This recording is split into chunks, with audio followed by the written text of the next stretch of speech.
Some things on the internet are not meant to be found. They lurk in the shadows, waiting. Most people who go into the deep woods alone come back. Change, some of them don't come back at all.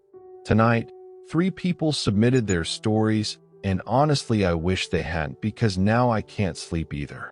Welcome back. If you're new here, I don't know what to tell you.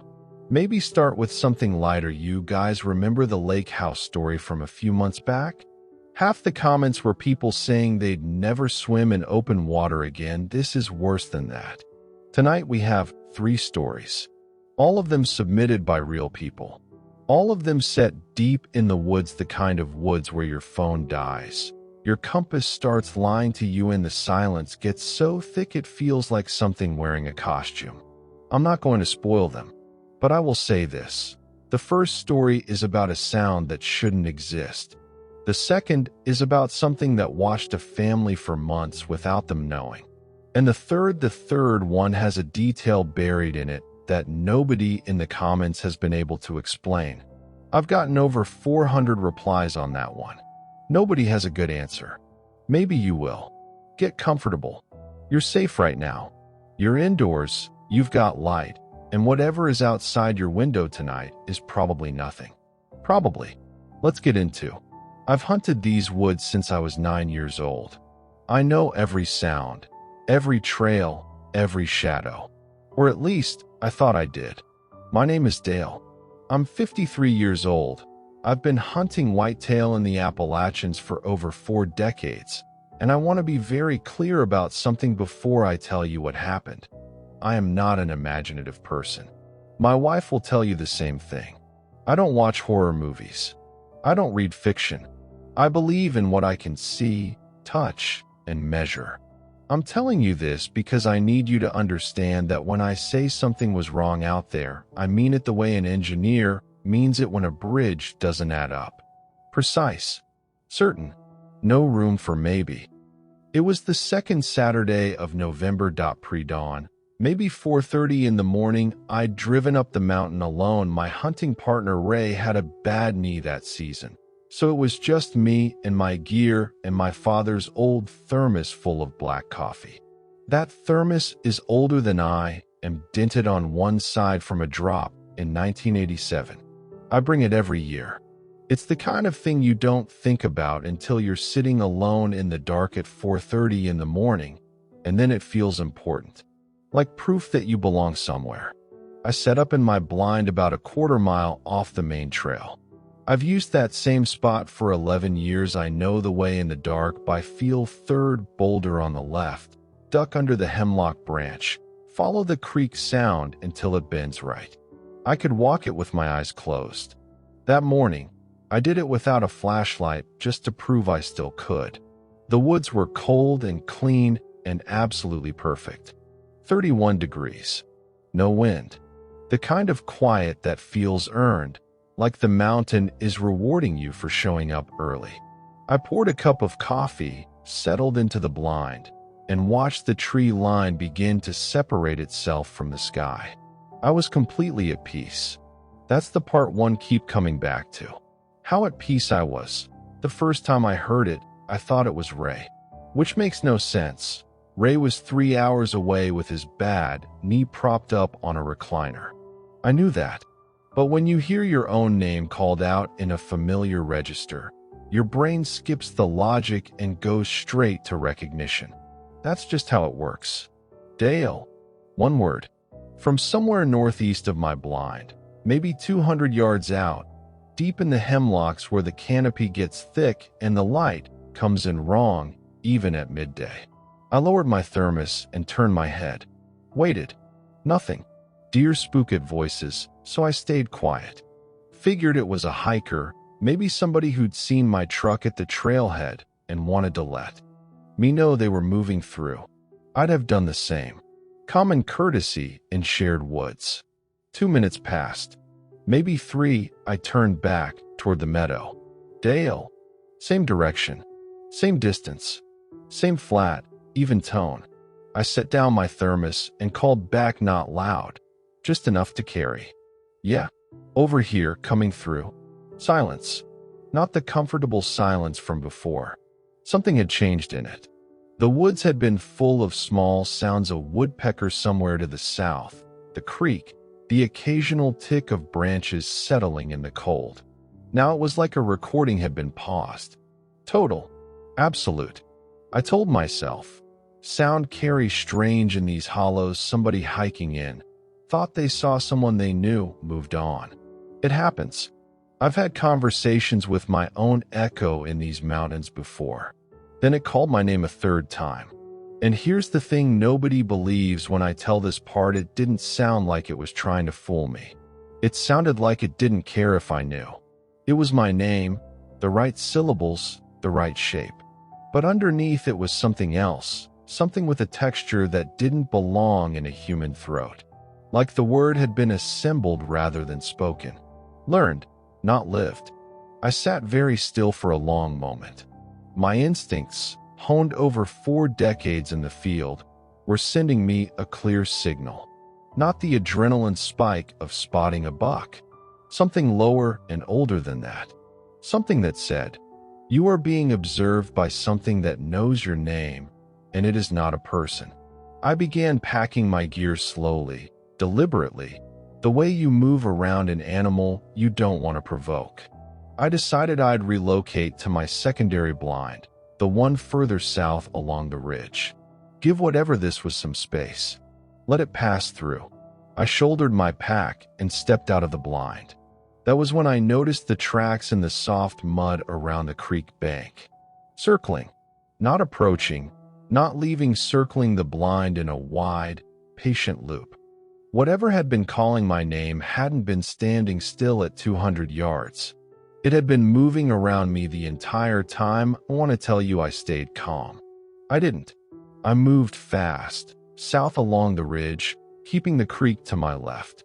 My secondary blind was maybe half a mile out. I knew the route. I focused on my footing and told myself I was overreacting and tried to believe it. Dale, did you remember to lock up? I stopped walking.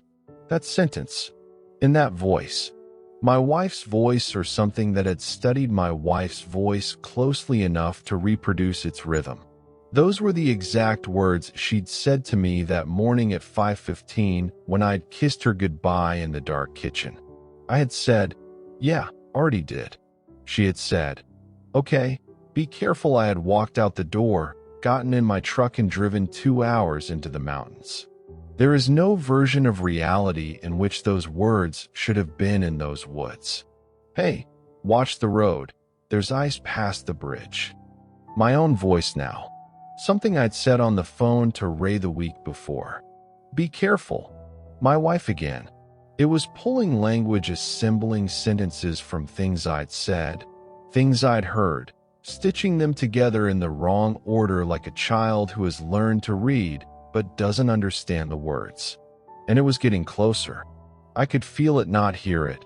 Feel it moving through the trees parallel to me, matching my pace, unhurried. I ran. I don't mean jogged. I mean I ran like I was 19 years old and something was behind me, pack swinging, branches across my face, not looking back. The trail felt different. I've run that ridge 100 times, and it has never felt longer. The landmarks came in the wrong order. I hit the split rock before the creek bend, which is impossible, which meant I'd gotten turned around somewhere without realizing it. I stopped, breathing hard, and tried to orient myself. The woods were silent again. Then, from directly behind me, close, maybe 30 feet, I heard my daughter's name, said in my own voice, the way I say it when I'm calling her for dinner. I never told anyone what happened after that. Until now. I turned around. I will not describe completely what I saw at the tree line. I'll say this. There was a shape, and the shape was wrong in a way that my brain has spent 3 years trying to file into a category that doesn't exist. I looked at it for less than 2 seconds. Then I faced forward, and I did not stop moving until my hands were on the door handle of my truck. I drove down that mountain doing 60 on a dirt road. I didn't stop until I hit the interstate. There's one more detail, something I saw in the shape before I turned away. I've started to write it down a few times. I don't think I'm ready to say it out loud yet. Maybe in a follow-up. Maybe never. You'll understand why if you keep thinking about what it means for something to know your daughter's name before you've ever said it in those woods. I've gotten dozens of stories like Dale's. Something in the deep woods that shouldn't be able to talk, but does. But the next story? It wasn't about something that talked. It was about something that watched. And in a lot of ways, that's so much worse. Okay, take a breath. I know. Pour another coffee. Maybe check that your doors are locked. No judgment. I did the same thing the first time I read Dale's submission. Someone in the comments last week said something that I haven't been able to shake. They wrote, "Why do all these wood stories feel like they're describing the same thing? No elaboration. Just that." And I've been turning it over ever since, because they're right, and I don't have a clean answer, and that bothers me more than I want to admit. Keep that question in your head, especially but first comes to us from the Pacific Northwest. A woman named Carol. She and her husband own. We'd had the cameras up for 3 years. Deer, foxes, a black bear once. We thought we knew our land. We really didn't. My name is Carol, and I want to start by telling you that I love that property more than almost anything I've ever owned. 12 acres in the foothills, backed up against a stretch of national forest that goes on for miles without a road. The kind of land where you can stand on your back porch in the morning with a cup of tea and not hear a single man-made sound. No traffic, no planes, nothing but wind through the firs, and maybe the creek if it had been raining. My husband Tom and I bought it the year we turned 50. We called it the retirement house, even though we weren't retired yet. We drove up on weekends, fixed the fencing, planted a vegetable garden that the deer destroyed every single year without fail. We laughed about that every single year without fail. It was ours. It felt safe in a way that's hard to explain to someone who's only ever lived in a city, like the land itself was on your side. We put the trail cameras up because Tom wanted to see what was moving through at night, purely out of curiosity. We had 4 cameras positioned around the property, one at the tree line behind the barn, one near the salt lick Tom had set up in the east meadow, one along the fence where the deer trails crossed, and one covering the back of the property where the forest started. 3 years of footage. Nothing unusual. Deer mostly. Raccoons raiding the garden. That one black bear who came through 2 autumns in a row. I looked forward to checking the cameras on Saturday mornings. Coffee, laptop, Tom reading the paper across the table. Peaceful. Routine. I'd give a lot to have that back. It was a Tuesday morning in late October when I found the first one. I was scrolling through footage from the tree line camera, the one behind the barn, and almost missed it because I was going too fast. Something made me stop and scroll back. Timestamp, 2:47 a.m. The image was dark, the way night vision footage always looks, that gray-green wash that flattens everything into shapes. And at the very edge of the frame, right where the tree line begins and the darkness gets thick, there was a figure, standing still. I told myself it was a deer on 2 legs. Deer do that, rise up to reach branches, freeze when startled. I told myself the shape was wrong because of the camera angle, because of the night vision compression, because of a dozen reasonable things. I moved on with my morning. The next Saturday, I checked the footage again. Wednesday night, 2:47 a.m. The same camera. The figure was back. Same position. Same posture. Perfectly, completely still. I went back through the previous week's footage more carefully. Every single night. Same time, within a few minutes either way. Always the tree line camera. Always at the far edge of the frame.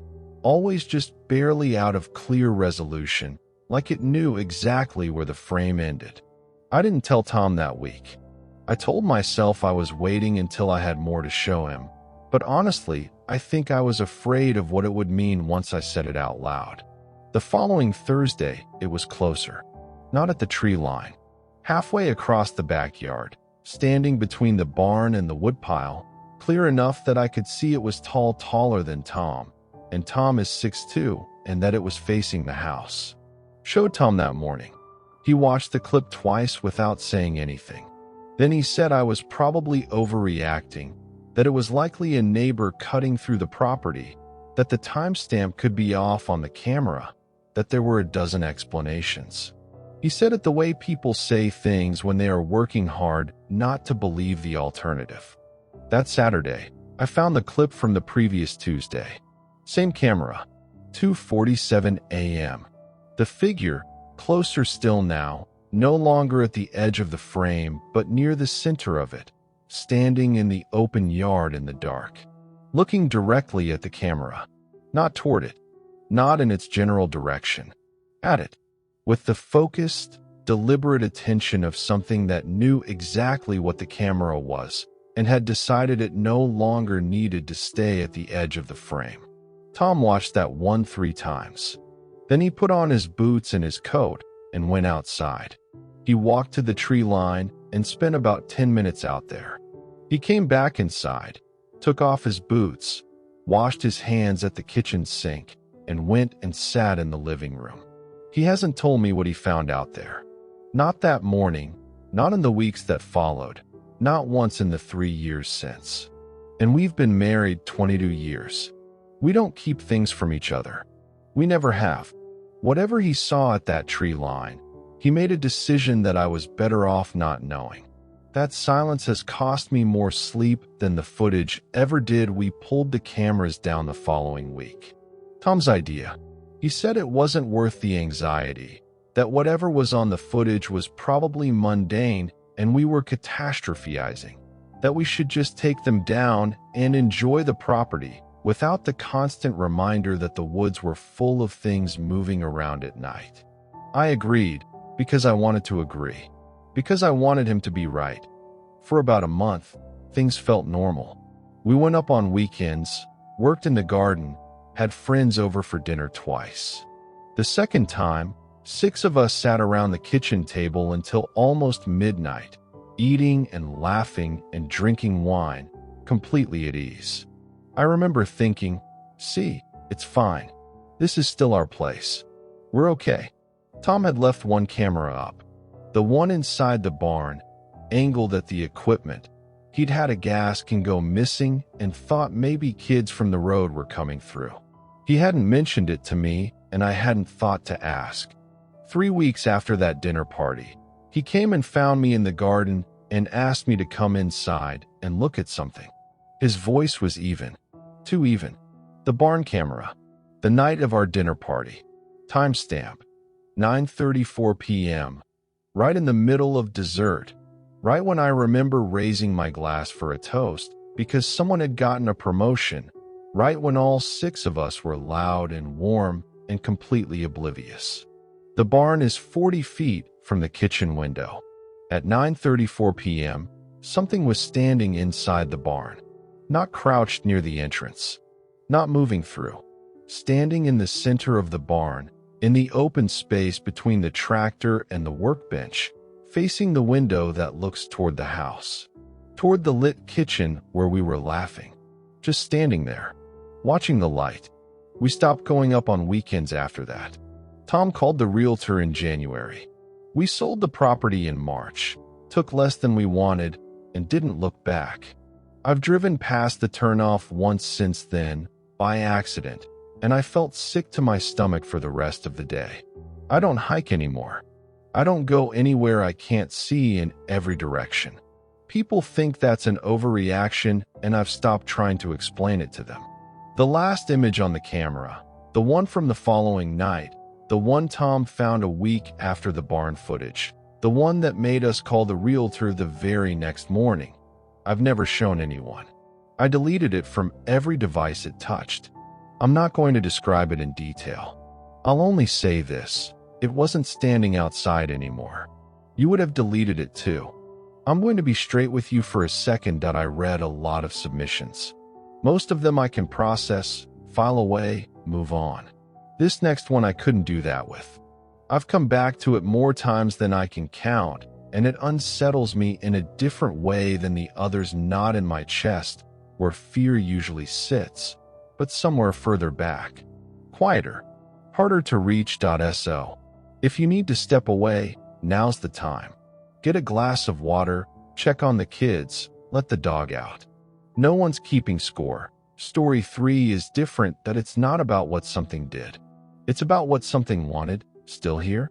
Okay, then let's talk about a trail that doesn't exist on any map and what a 26-year-old named Marcus found at the end of it.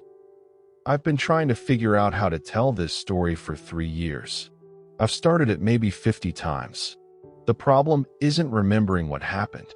The problem is that the more clearly I remember it, the less I want to. My name is Marcus.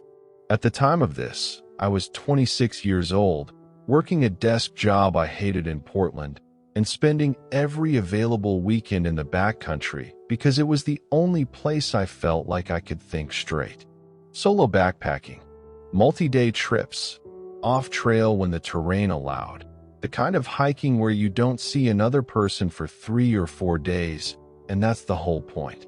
I'd been doing it since college. I knew how to read a topo map, how to navigate without a signal, how to move through wilderness without getting into trouble. I want you to understand that I was not inexperienced. I was not careless. I was not the guy who ignores warning signs or takes stupid risks for the thrill of it. I followed the marker because it seemed like exactly the kind of thing I was out there to find. A trail not on the map in my world, at that point in my life. That was an invitation, not a warning. An unmarked route, maybe an old fire road that hadn't been updated in the system, maybe a social trail cut by other hikers over. Forests. They almost always led somewhere beautiful. They almost always led somewhere worth going. This one was different. But I didn't know that yet when I turned off the main route and followed the small orange marker into the trees. I was 26 years old and curious, and the morning light was coming through the canopy in long golden columns, and everything felt like the beginning of something good. That's the part one come back to. How good it felt to begin. The first thing I noticed was how clean it was. Not just clear, maintained. The trail was wide enough for 2 people to walk side by side, free of deadfall, free of the encroaching undergrowth that reclaims every unused path within a season or 2 in Pacific Northwest forest. The edges were defined in a way that trails only get when something keeps them that way. Boots, tools, attention, regular passage. But there were no boot prints, no tire tracks, no sign of the human maintenance that would explain what I was seeing. The ground was soft enough to hold impressions, and it held none. Just a clean, wide, perfect trail moving deeper into the forest like it had always been there, like it had grown that way. I told myself the Forest Service had crews out here, that the map was outdated, that I was overthinking it because I was alone and my brain was filling the silence with patterns. After about a mile, I found the first stone formation. Was off the left side of the trail, half hidden by a thicket of young firs, a circle of stones, each one roughly the size of a human torso, placed with a precision that made my surveyor uncle's voice appear in my head uninvited. Those didn't get there by accident. They were too consistent in their spacing, too deliberate in their arrangement.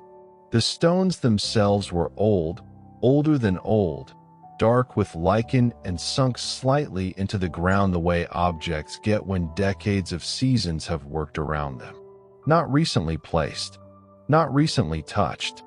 There were 3 more formations over the next half mile, each one different in shape, a spiral, a rough grid, a pattern I couldn't name, but all sharing that same quality of careful, patient, purposeful arrangement.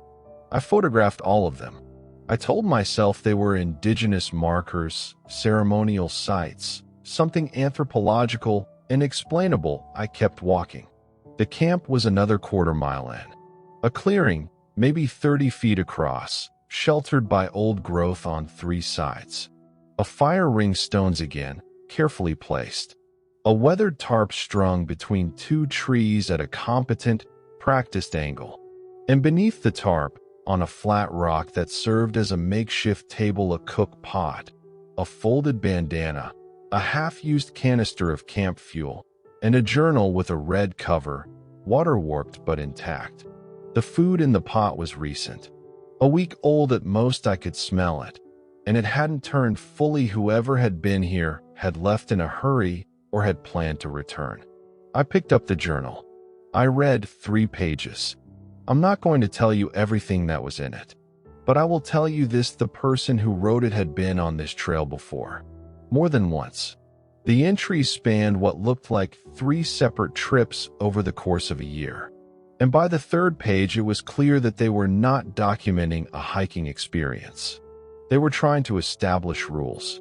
A list of things you must not do on this trail, things that, if you did them, would change the nature of your interaction with whatever shared this path. Didn't read past the 3rd page. I put the journal back exactly where I found it, and I started walking back the way I'd come.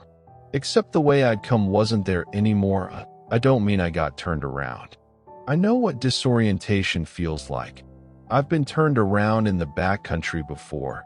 That low-grade panic when north stops feeling like north and the landmarks stop agreeing with each other. This was different. The trail behind me ended in a wall of undergrowth that had no bus. So I walked forward. What else do you do? By the time the light started failing, I had been walking for what felt like 6 hours and had made no meaningful progress toward the trailhead. The landscape kept repeating in ways I couldn't quite catch. The same slight curve in the path, the same cluster of 3 birches on the left side, the same moss-covered root formation.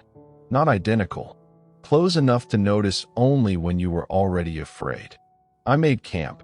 Methodically, automatically, the way training takes over when the thinking brain starts to seize up. Tent, sleeping pad, bag, stove. I ate without tasting anything, watched the dark come down through the canopy, and told myself that in the morning I would navigate by compass due west until I hit a road. The sounds started around midnight, not animal sounds. I've slept in enough backcountry to know the full vocabulary of what moves through a forest at night. The barrel roll of a bear through deadfall, the close soft footfall of deer, the unsettling shriek of a fox. This was none of those. This was deliberate, methodical. The sound of something moving around my campsite with patience and purpose, pausing at each piece of my gear, lingering, moving on. Like an inventory, like an inspection. My pack, my boots, set outside the tent door. My trekking poles, collapsed and laid against a tree. Each one in sequence, unhurried, thorough. I lay on my back with my eyes open, and I did not move for 4 hours. I focused on my breathing. I made myself small and still and present in a way I've never had to do before or since. Whatever was outside did not touch the tent, did not try to enter, did not make any move toward aggression. It was simply there, methodically, carefully, thoroughly learning what I had brought into its space. At first gray light, I unzipped the tent and looked out. Everything had been moved. Not taken, moved. My boots were 3 feet from where. It wasn't trying to scare me. That's what I keep coming back to. It was studying me, processing me, treating me with the same patient, systematic curiosity I'd brought to those stone formations the day before. The same impulse that had made me pick up that journal. The same need to understand what you're looking at before you decide what to do with it.